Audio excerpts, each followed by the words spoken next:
Hello, it's Robert here, fact checker and science blogger, and helping you people if you're scared of this encounter. And there's nothing to be scared of, it's a lovely thing. So this is, first of all, to naked eye you'll just see a bright star. If you look in the right direction, the southwest, wherever the sun is setting. If you look through a small telescope or something like that, you see binoculars, you'll just see the bright Saturn and this one, and you'll see its moons. So I want to talk a little bit about these, and you can't see Pluto. Some people talk about Pluto, but it's far away from the other ones. That's how far away it is, but it's never visible even at night. It's just far too far away and too faint. So now, if you had a good view, then this is what you'd see of the Jupiter. This is the exact position. These moons are constantly moving. Every night they're in a different position when you look at them with binoculars or telescope. And that particular night, Io is up there, and that's the closest one to Jupiter. Europa is next. Ganymede is next closest. It's just we're looking in perspective, and then that's Callisto, the furthest away. So these are actually fascinating entire worlds. Let me go back. How did that happen? Right. So I'll bring up my image here. So Jupiter, it's got this big red spot, and it's been there, except sometimes it turns white. It's been there for centuries, for as long as humans have looked at Jupiter. It's the longest lived hurricane in the solar system. Then we look at Io, which is closest to Jupiter of the moons, orbits very close to Jupiter. Io has got sulfur volcanoes, and these are the only active volcanoes known outside Earth. Venus may have good volcanoes, but we haven't spotted them yet. Mars has active volcanoes over millions of years that they erupted millions of years ago, but they will probably erupt again on Mars, but we haven't seen yet. None of them are erupting right now. So Io is the only active volcanoes outside Earth that we know of. But they are volcanoes of sulfur instead of lava. Europa has an oxygen-rich ocean, and it's the only oxygen-rich ocean we know outside Earth. There's more water in tiny Europa than in all of Earth's oceans below a thick crust of ice. And because of the oxygen, and because it seems it may very well have interesting rock inside of it, that you could have hydrothermal vents because of the heating on the inside from the other satellites, then it may even have higher life, like cuttlefish. When you might have little fishes in Europa's ocean. Then Ganymede, it also has an ocean. It's not so likely to have life in it. And Callisto has an ocean too. Again, not so likely to have life. But Callisto, that's got just about everything that humans would need. It's got rocks on the surface. It'll have iron from the iron meteorites if you hunt around for it, and metals. It has loads and loads of ice, which is very useful for humans. And it orbits outside of Earth's radiation, of Jupiter's radiation layers. So Callisto, if we ever have a settlement in the Jupiter system, that's where the humans would live. And they would probably send sterilized robots to look at the other moons. And they're roughly the size of our Earth's moon, the larger ones. And the Europa is right in the middle of Jupiter's radiation belts, and you couldn't survive there for long on the surface of Europa. Not unless you could put in a very good shelter. So those are Jupiter's moons. And now here's Saturn, and if you've got sorted with a good telescope, with binoculars you might just possibly see Titan. That's about it. And this is again what it'll look like on every day. It'll be different. This is what it looks like on that night of December 21.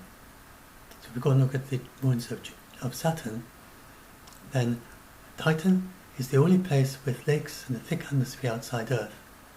The lakes are liquid ethane, and atmosphere is methane. Its atmosphere is actually thicker than Earth's atmosphere.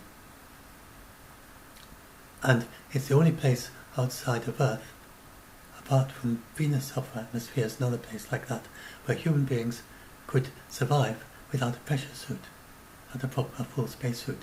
Basically, if you've got diving gear there, you've got breathing apparatus, and you could walk around on the surface of Titan much as if you would do if you're swimming in the ocean.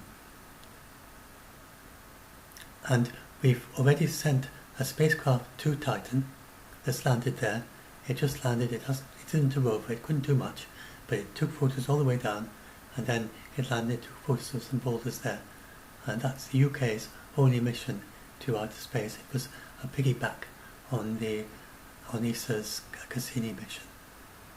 And it sent this probe down to Titan's surface. And there are plans to send a submarine. It's the only place in the solar system where it makes sense to explore using a submarine, apart from the subsurface oceans, of course, of Io and Europa, but a submarine that it's the only place with actually lakes on its surface, but its lakes are made of ethane and mixing with a bit of methane, and so, which is a gas on Earth, but there it's liquid, very, very cold, and liquid ethane. And so someday we hope to send a submarine there to explore those lakes, and to go up the surface. It'll go up the surface, look around, and go down into the lakes, go up the surface, communicate back, look around. A proper submarine. It's the only place in the solar system where it makes sense to send a submarine of that sort, rather than a kind of diving robot, which you could do with the Europa Lake. But here it's a proper submarine that goes to the surface and goes down again, over and over. And the Titan atmosphere is so thick that if humans were in that atmosphere, and because it's got very light gravity, then if you were to flap your wings, you'd be able to fly. Just attach some wings to your arms, flap your arms with some wings attached to them. No, not powered flight, just flapping your wings. You'll be able to fly in the atmosphere of Titan. And we have to be a bit careful about whether there is life there that could be contaminated by Earth life and vice versa. But if it's safe to send humans there, then that'll be a very fun location for humans, and actually quite practical as well. People written a whole book, this whole book about, I think, about the value of Titan as a place to settle on. And you can use the upper atmosphere. It's got very fast winds that you could use for wind power for your settlement. But then on the surface, it's got hardly any winds at all. So you could just build very flimsy looking, because it's the same pressure inside and out. You just basically, you can have a normal greenhouse on Titan. You'd have to heat it, of course, but you wouldn't need to build it very robust or anything. And then you could just build a settlement and live inside, and it would be, as easy to build it there as it would be on Earth. And if you've got a reasonable power supply, then you build it, and you have to fill it with breathable air, of course. But it's the same pressure inside and out. So who knows? We might have human beings living in Titan there, or if not, in orbit around Titan, exploring it. And then I talk about Enceladus, and that's got water plumes. So Enceladus, there are just these plumes of water going up into space from Enceladus. I should add a photo of the Enceladus plumes.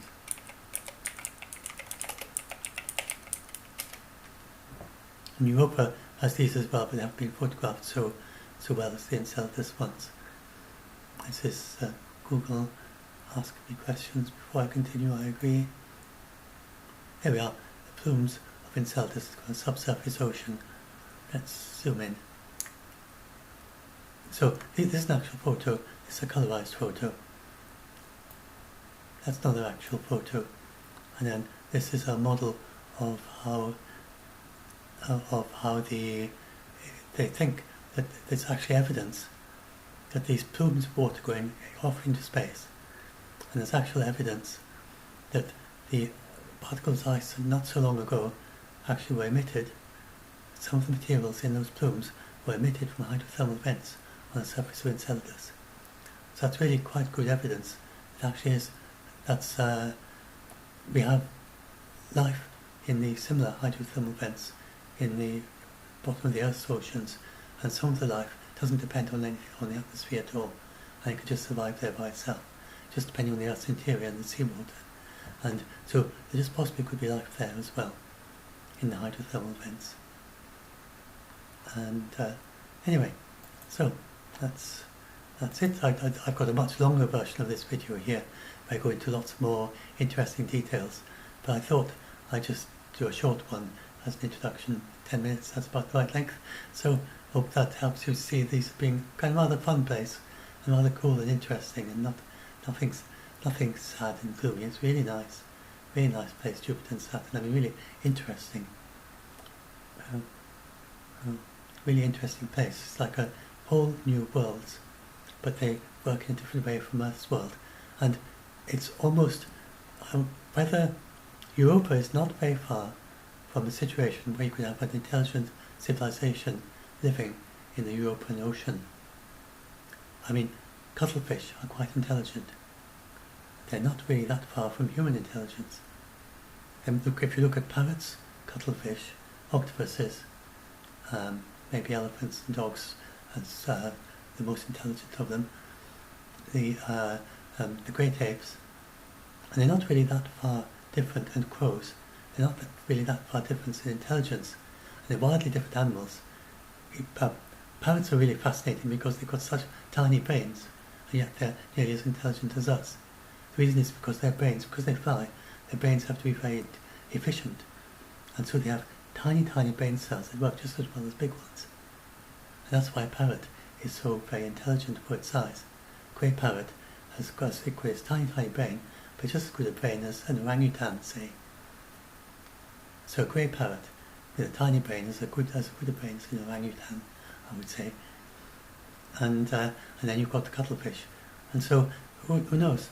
There might be, there could be life in the ocean. It's likely to have a very small pyramid of life. Not have so much biomass. You've got going from the bottom, the primary producers of things that aren't eaten by anything, things eat them, and things that eat them, and it's not likely to go up to such big creatures as on Earth, because they think it's likely to have not quite so. Although it's got these huge oceans, there would be not so much life in the oceans. But they don't know.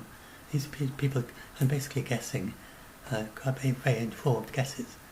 But it's rather fun to think that suddenly Europa, and if not Europa, maybe something like Europa or another star, could actually have.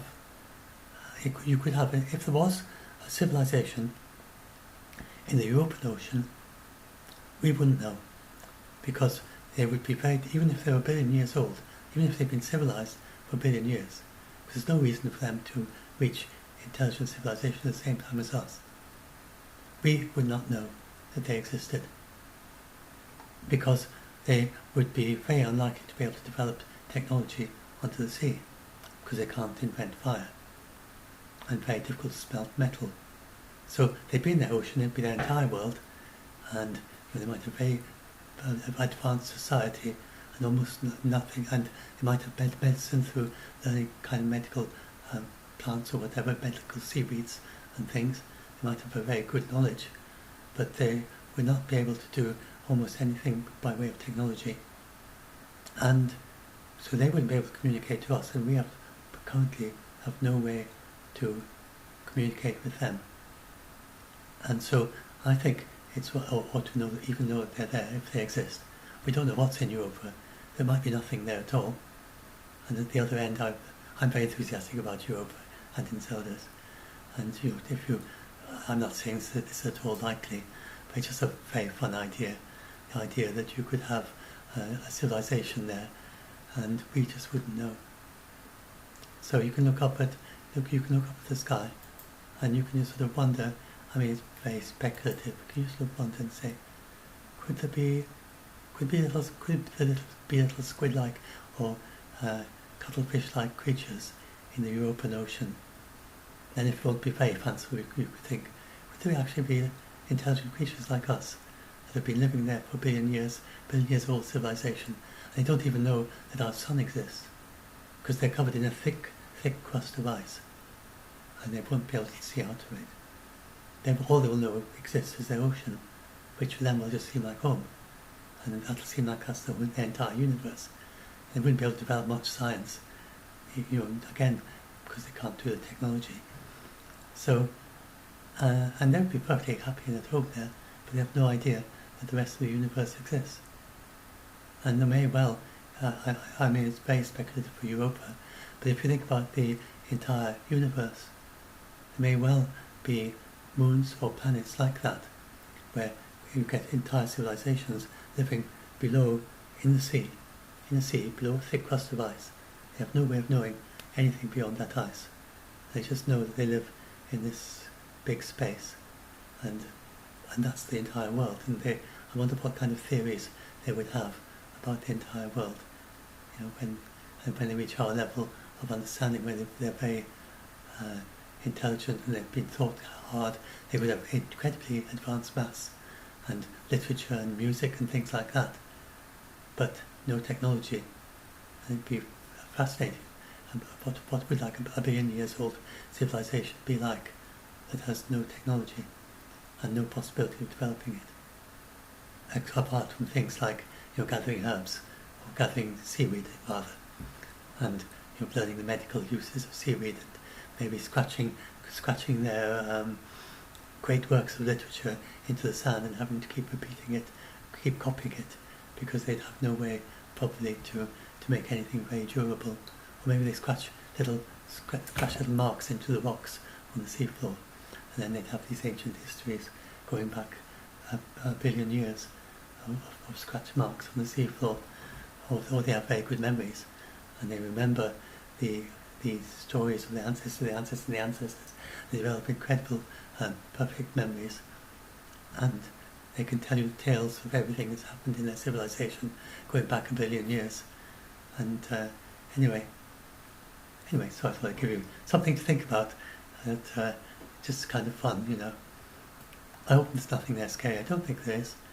And this is just meant to give you something nice and positive to think about. Maybe counteract some of this totally. Because what I told you is based on science, but what I told you at the end is very speculative, and so that's not known. But the speculation is scientific enough. It's just we don't know if that sort of life lives there or around another ocean. But it seems quite likely there's other life somewhere now. I think most astronomers would say that they think there's likely to be life somewhere in the entire vast universe with all its galaxies. That we can't be the only life in the entire universe. But so far we haven't encountered any of the others, and that is likely a good sign, because if there's any other life in our galaxy, it means they're responsible. That's how I see it. It means they're responsible, they're sustainable, they're not trying to take over the galaxy. They realise that it's a more sensible way of dealing with things than that. Probably sustainable, and probably recycling, and have biodiversity preserving, not just for their own planet but for the entire galaxy, if they do exist. That's my belief. Extrapolation. Anyway, let's stop this and upload it.